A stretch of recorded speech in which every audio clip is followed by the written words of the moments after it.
बिस्मिल्लाहिर्रहमानिर्रहीम।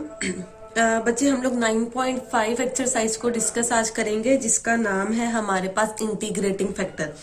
9.5 हमारे पास सिर्फ वाहिद हमारे पास ऐसी एक्सरसाइज है जिसके क्वेश्चन आते हैं तो मेंशन होके आता है कि with respect to integrating factor इस इक्वेशन को सॉल्व करें। बाकी इनमें से किसी भी इक्वेशन अभी तक हमने जितनी भी एक्सरसाइजेस डिस्कस की हैं उनमें से किसी पे भी मेंशन नहीं होगा कि ये सेपरेबल मेथड से करें या होमोजीनियस मेथड से करें। लेकिन इंटीग्रेटिंग फैक्टर 9.5 हमारे पास ऐसी एक्सरसाइज है जिसका लाजमी तौर पे क्वेश्चन मेंशन होता है कि इंटीग्रेटिंग फैक्टर से करें। अब हमारे पास सबसे पहले तो इसका मेथड समझते हैं। इंटीग्रेटिंग फैक्टर वाली एक्सरसाइज में हमारा रोल क्या होगा कि जो भी हमारे पास डिफरेंशियल इक्वेशन दी गई है वो डिफरेंशियल इक्वेशन एग्जैक्ट नहीं हुआ करेगी। ठीक है, तो हमने कोई ऐसा प्रोसेस करना है 9.5 में सारा कि उसको हम लोग कुछ 4-5 बल्कि 4-5 तो नहीं ज्यादा ही स्टेप्स होंगे, कुछ स्टेप्स करके हम ऐसी इक्वेशन उसे बनाएं कि वो एग्जैक्ट इक्वेशन बन जाए। जैसे 9.2 में फर्स्ट वाले क्वेश्चंस होमोजीनियस थे और अगले क्वेश्चन जो नॉन होमोजीनियस थे, तो नॉन होमोजीनियस के ऊपर हम लोग कुछ स्टेप्स करके उसको होमोजीनियस बनाते थे और फिर होमोजीनियस वाला सारा प्रोसेस करते थे। तो 9.5 में भी यही काम है, हम कुछ प्रोसेस करेंगे, वो एग्जैक्ट इक्वेशन नहीं है, हम कुछ प्रोसेस करेंगे, वो प्रोसेस कंप्लीट करने के बाद हम उसको एग्जैक्ट इक्वेशन बनाएंगे। जैसे ही हमारे पास एग्जैक्ट इक्वेशन की फॉर्मेशन हो जाएगी तो हम लोग 9.4 वाले मेथड से उसको सॉल्व कर लेंगे। तो मेथड क्या होगा जिससे हमने एग्जैक्ट इक्वेशन बनानी है। हमारे पास कोई भी डिफरेंशियल इक्वेशन दी जाएगी m के साथ dx plus n into dy। कोई भी इक्वेशन हमें दी जाएगी कि dx के साथ वाली टर्म को हमारे पास m होगी, dy के साथ वाली टर्म हमारे पास n हुआ करेगी और हमें देखने की जरूरत नहीं हुआ करेगी कि वो एग्जैक्ट है या नहीं, क्योंकि क्वेश्चन में मेंशन होगा कि इंटीग्रेटिंग फैक्टर से करना है। तो इंटीग्रेटिंग फैक्टर हम तभी इस्तेमाल करते हैं जब इक्वेशन एग्जैक्ट नहीं होती और उसको एग्जैक्ट हमने बनाना होता है। तो इसका मतलब है इक्वेशन एग्जैक्ट नहीं हुआ करेगी, एम वाई का आंसर हमारे पास एन ऑफ एक्स के इक्वल नहीं आया करेगा। अब इसको एग्जैक्ट बनाने के हमारे पास 4 मेथड्स होंगे। फर्स्ट और सेकंड मेथड बिल्कुल पैरेलल चलते हैं। वो हमारे पास क्या होगा, आपके पेज नंबर 399 के ऊपर उन्होंने चारों केसेस को या रूल्स को डिस्कस किया है। पहला रूल आपके पास क्या होगा, अब हमें पता लग चुका है कि इंटीग्रेटिंग फैक्टर से करना है, तो पहला रूल हम लोगों ने हमेशा यही लगाया करना है कि एम वाई मतलब इसका m का partial derivative with respect to y लाजमी तौर पे निकाला करना है और n का partial derivative with respect to x लाजमी तौर पे निकाला करना है, वो इक्वल नहीं आए। इस वजह से अब हम अगला काम करने लगे। अब पहला रूल अप्लाई किया करेंगे। पहला रूल क्या होगा, M Y minus N X divided by n। इस फॉर्मूला में वैल्यू पुट किया करेंगे, जो एम वाई की वैल्यू आएगी उसको पुट करेंगे, जो एन एक्स की वैल्यू आएगी उसको पुट करेंगे और सिंपल एन की जो वैल्यू है उसको हम लोग पुट करेंगे। पुट करने के बाद इनकी सिंप्लीफिकेशन करेंगे, ऊपर नीचे से कुछ टर्म्स कैंसिल हुआ करेंगी और आंसर में हमारे पास लाजमी तौर पे कोई ऐसा फंक्शन आना चाहिए जो सिर्फ और सिर्फ x की फॉर्म, यहां तो मैं सिर्फ x ले रही हूं बताने के लिए आपको कर रही हूं कि x की फॉर्म का ही सिर्फ आंसर आना चाहिए, उसमें y की इन्वॉल्वमेंट नहीं होनी चाहिए। ठीक है, अब हमने पहला रूल लगाया, हमने पहले रूल में वैल्यूज पुट की, वैल्यूज पुट करके सिंप्लीफिकेशन करने के बाद हमारे पास जो आंसर आया है वो सिर्फ x के वेरिएबल में है, तो यहाँ पे हमारा काम कंप्लीट हो जाएगा। अगर तो वो सिर्फ x के वेरिएबल में आंसर आ गया है तो वो जो भी आंसर आया करेगा, यहाँ पे कुछ भी आंसर, लेकिन शर्त क्या है, कांस्टेंट हो सकता है और वेरिएबल x होगा, वेरिएबल y यहाँ पे नहीं आना चाहिए। अगर ये चीज फुलफिल हो गई है तो हम लिखा करेंगे इंटीग्रेटिंग फैक्टर के लिए आई एफ का लिखा करेंगे, I integrating F factor. Integrating factor को ई की पावर में करके लिखते हैं। ये हमेशा ये रूल आपका रहेगा कि जो भी फिर आंसर निकला करेगा उसको ई की पावर में इंटीग्रेट कर दिया करना। इस फॉर्मूला में अगर तो आंसर सिर्फ x की फॉर्म में निकला है तो उस x वाले आंसर को e की पावर में इंटीग्रेट कर देना है, क्योंकि सिर्फ x का फंक्शन होगा तो dx के लिहाज से इंटीग्रेट करेंगे। इंटीग्रेट करने का के बाद इस पूरे का जो आंसर आया करेगा, जो भी आंसर आया करेगा उसको गिवन डिफरेंशियल इक्वेशन के साथ मल्टीप्लाई कर देना, इसके साथ। इसके साथ मल्टीप्लाई करने के बाद अब जो इक्वेशन बनेगी वो हमारे पास एग्जैक्ट इक्वेशन बन जाया करेगी। अब जब एग्जैक्ट इक्वेशन बन गई है तो अब उसको सिंपली किस तरीके से हमने सॉल्व किया था, अब उसको चेक करने की जरूरत नहीं होगी कि एम वाई निकाल के देखना या एन एक्स निकाल के देखना, ऑब्वियस बात है वो एग्जैक्ट ही होगी। अब जब हमने इंटीग्रेटिंग फैक्टर के आंसर को फर्स्ट इक्वेशन के साथ मल्टीप्लाई किया करेंगे तो इक्वेशन एग्जैक्ट हो जाया करेगी। हम उसको कैसे सॉल्व करते थे, एम डी एक्स को कंप्लीट इंटीग्रेट कर देंगे और एन वाले को सिर्फ उस टर्म्स को इंटीग्रेट करेंगे जो फ्री ऑफ एक्स हो। ठीक है, ये पहला रूल है। दूसरे रूल पे आ जाए, अगर हमने पहला रूल अप्लाई किया है और आंसर में ऐसी टर्म्स आई हैं जिसमें एक्स और वाई दोनों वेरिएबल्स आ गए, हमने तो कहा था कि पहले रूल में सिर्फ एक्स की फॉर्म में आंसर आना चाहिए।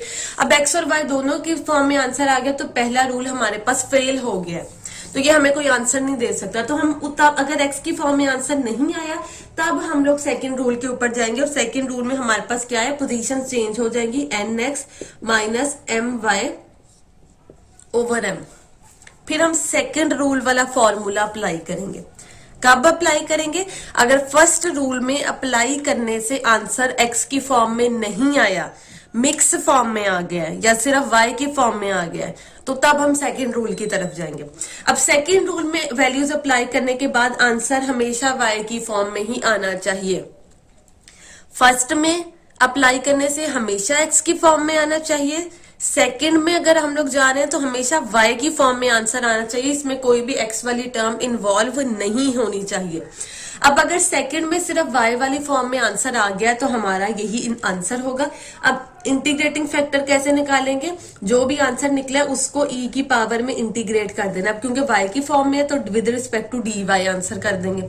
अब इंटीग्रेट करने के बाद जो भी आंसर आएगा उसको इक्वेशन नंबर 1 से मल्टीप्लाई करेंगे, आपकी एग्जैक्ट इक्वेशन बन जाएगी और फिर उसको एग्जैक्ट वाले मेथड से सॉल्व कर लेना है। मतलब पहले के रूल लगना है, काम वही करना है कि जो अगर सिर्फ x की फॉर्म में आंसर आया है तो इंटीग्रेटिंग फैक्टर में e की पावर में उस फैक्टर को इंटीग्रेट कर देना है और आंसर को जो भी फिर उसकी इंटीग्रेशन का आंसर आएगा उस आंसर को इक्वेशन नंबर 1 से मल्टीप्लाई कर देना। अगर रूल 1 फेल हो चुका है तो रूल 2 पे जाएंगे। रूल 2 में आंसर सिर्फ y की फॉर्म में आएगा, अगर y की फॉर्म में आ गया हमारे पास आंसर तो हम y वाले को e की पावर में इंटीग्रेट करेंगे, उसका जो आंसर आएगा फिर हम उसको इक्वेशन नंबर 1 के साथ मल्टीप्लाई करेंगे। रूल 3 और 4 अभी हम लोग डिस्कस नहीं करेंगे, अभी हमने सिर्फ वो क्वेश्चंस देखने हैं जिसमें हमारे पास रूल 1 या रूल 2 ही लगेगा। तो इसके क्वेश्चंस करते हैं, उससे आप लोगों को ज्यादा क्लियर हो जाएगा कि ये मेथड हमने किस तरीके से इंप्लीमेंट करना है। अच्छा, अब ये जो एक्सरसाइज हमने डिस्कस करनी है ना, ये हमने सीक्वेंस वाइज नहीं करेंगे। हम लोग सबसे पहले फर्स्ट रूल के ऊपर जाएंगे, उसके क्वेश्चंस देखेंगे, फिर सेकंड रूल के ऊपर जाएंगे, उसके क्वेश्चंस देखेंगे। तो रैंडमली क्वेश्चन करेंगे सारी एक्सरसाइज के क्वेश्चन ही, लेकिन हम अपनी आसानी के लिए पहले सिर्फ फर्स्ट टाइप के क्वेश्चंस को देखेंगे, फिर फर्स्ट सेकंड टाइप के क्वेश्चंस को देखेंगे। जब ये सारे क्वेश्चंस कंप्लीट हो जाएंगे फिर थर्ड और फोर्थ वाले क्वेश्चंस के ऊपर जाएंगे। तो अभी हमने, आप लोग सिर्फ निशान लगाते जाइएगा कौन कौन से क्वेश्चन हम करें। सबसे पहले थर्ड क्वेश्चन हम लोग करेंगे, फर्स्ट सेकंड को भी स्किप कर दें, थर्ड क्वेश्चन के ऊपर आते हैं। देखें dx के साथ हमारे पास क्या टर्म आती है, उसको हम लोग m का नाम देते हैं, तो m हमारे पास क्या हो जाएगा, X square plus X minus Y. n हमारे पास क्या होगा, dy के साथ जो टर्म आती है वो हमारे पास x हो जाएगा। अब हमने कहा था क्योंकि फॉर्मूलाज में हमें एम वाई और एन एक्स चाहिए, तो m का partial derivative with respect to y निकाले तो वो हमारे पास सिंपल -1 आ जाएगा, और n का derivative with respect to x निकालें तो वो हमारे पास +1 आ जाएगा। देखिए हमारे पास एम वाई का आंसर इक्वल नहीं आया एन एक्स से, तो इक्वेशन एग्जैक्ट हमारे पास नहीं है। रूल नंबर 1 इम्प्लाई करते हैं। फर्स्ट फॉर्मूला हम लोग जानते हैं क्या था, M Y minus N X over N. ये वैल्यूज पुट करें, एम वाई का आंसर हमारे पास क्या है -1, एन एक्स का आंसर हमारे पास क्या है, ये वाला माइनस फॉर्मूला आ जाएगा +1, और एन सिर्फ एन हमारे पास क्या था, एक्स, तो सिंप्लीफाई करें -2 ओवर एक्स हमारे पास आंसर आ गया। देखें जो आंसर आया फर्स्ट रूल को लगाने से वो सिर्फ और सिर्फ एक्स की फॉर्म में है, उसमें वाई की इन्वॉल्वमेंट नहीं होती, तो मतलब हमें रूल 1 से ही आंसर मिल गया। अब ये जो आंसर मिला उसका इंटीग्रेटिंग फैक्टर निकालते हैं, उस आंसर को ई की पावर में इंटीग्रेट करेंगे। dx। e की पावर में इंटीग्रेट अब कैसे करेंगे, माइनस है इंटीग्रेशन से बाहर चला जाएगा, 2 है इंटीग्रेशन से बाहर चला जाएगा और सिर्फ 1/x dx बचेगा। 1/x की इंटीग्रेशन हम लोग जानते हैं क्या होती है, ln x होती है, तो हमारे पास ln x आ गया। अब यहाँ पे कांस्टेंट लगाने की जरूरत नहीं है कि कांस्टेंट भी आता है इंटीग्रेशन में, यहाँ पे ये वाला काम नहीं करना, सिर्फ इंटीग्रेशन का आंसर लिखना है। ln की एक प्रॉपर्टी होती है, अगर आप लोगों को याद हो कि ln के स्टार्ट में अगर कोई चीज आती है तो उसकी वो पावर बन जाती है, और अगर उसकी पावर में कोई चीज हो वो स्टार्ट में आ जाती है। तो देखिए अगर ये चीज स्टार्ट में मौजूद है उसको ln की पावर में लिया जा सकता है, वो आ जाएगा ln x raise to power -2। ln की ये प्रॉपर्टी होती है कि अगर कोई भी चीज स्टार्ट में हो वो उसकी पावर में चली जाती है, और अगर पावर में हो तो वो स्टार्ट में आ जाती है। आगे देखिए यहाँ से ln और e एक दूसरे के इनवर्स प्रोसेस हैं, एक दूसरे को कैंसिल कर देंगे और सिर्फ हमारे पास x raise to power -2 answer आ जाएगा, जिसको हम लिख सकते हैं कि 1/x² है।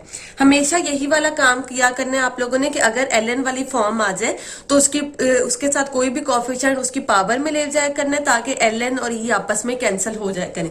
तो देखिए इंटीग्रेटिंग फैक्टर का आंसर हमारे पास क्या आया, 1/x। अब ये जो 1/x का आंसर आया है उसको इक्वेशन नंबर 1 जो गिवन क्वेश्चन है उसके साथ हम लोगों ने क्या कर देना है, उसके साथ मल्टीप्लाई कर देना है। तो ये हमारे पास आ जाएगा 1/x² x² plus x minus y dx। First term के साथ भी मल्टीप्लाई कर दिया और सेकंड के साथ भी कर देंगे, x dy is equal to 0। पहले सिंप्लीफाई एक स्टेप में कर ले, x² जब इसके साथ डिवाइड होगा 1 बचेगा, इसके साथ होगा तो 1/x बचेगा, थर्ड वाली के साथ -y/x² बचेगा, dx आ गया, ये दोनों x कैंसिल होकर सिर्फ 1/x dy आएगा। अब जो हमारे पास इक्वेशन बनी है वो लाजमी तौर पे एग्जैक्ट हुआ करेगी, चेक करने की जरूरत नहीं है, क्योंकि इंटीग्रेटिंग फैक्टर का मकसद ही ये होता है कि जब हम उसको मल्टीप्लाई कर देते हैं तो वो इक्वेशन को एग्जैक्ट कर देती है। इंटीग्रेट करते हैं, इंटीग्रेशन में हम लोगों ने सिंपल क्या काम करना है, m dx वाली टर्म को कंप्लीट इंटीग्रेट करते हैं, उसको हमने कंप्लीट इंटीग्रेट कर दिया, और dy वाली टर्म में सिर्फ उस फैक्टर को इंटीग्रेट करते हैं जो फ्री ऑफ x हो, फ्री ऑफ x कोई टर्म नहीं है तो यहाँ पे निल आ जाएगा, is equal to some constant c आ जाएगा। ठीक है, इंटीग्रेट करें, 1 की इंटीग्रेशन x आ गई, 1/x की इंटीग्रेशन ln x आ गई, माइनस y कांस्टेंट था, 1/x² है, इसका मतलब x की पावर -2 है, इसकी इंटीग्रेशन करेंगे पावर में 1 ऐड हो जाता है, वही पावर नीचे डिवाइड हो जाती है, तो x की पावर -1/-1, तो ये -1/x इसकी इंटीग्रेशन आ जाती है, इज इक्वल टू c, आपका आंसर आ जाएगा। तो सिंपल हमने क्या काम किया, सबसे पहले जो भी इक्वेशन दी जाएगी उसमें m और n की वैल्यूज निकालनी है, m का derivative with respect to y लेना है, n का derivative with respect to x लेना है, इक्वेशन एग्जैक्ट नहीं बनेगी।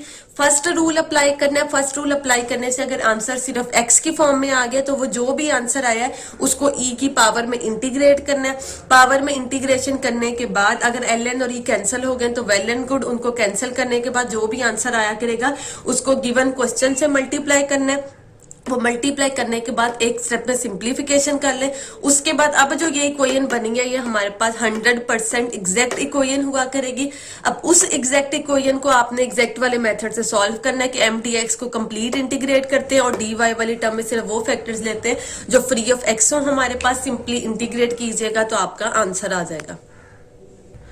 इसकी अगर आप लोगों को समझ आ गई होगी, कहीं से नहीं समझ आई तो मुझसे पूछ लीजिएगा, क्योंकि कल हम इसी फर्स्ट टाइप वाले क्वेश्चंस को पहले डिस्कस करेंगे और उसके बाद सेकंड टाइप वाले क्वेश्चंस के ऊपर हम लोग जाएंगे, ताकि आप लोगों का कल अगर कोई भी कंफ्यूजन रह गई हो तो फिर वो कल आप लोगों की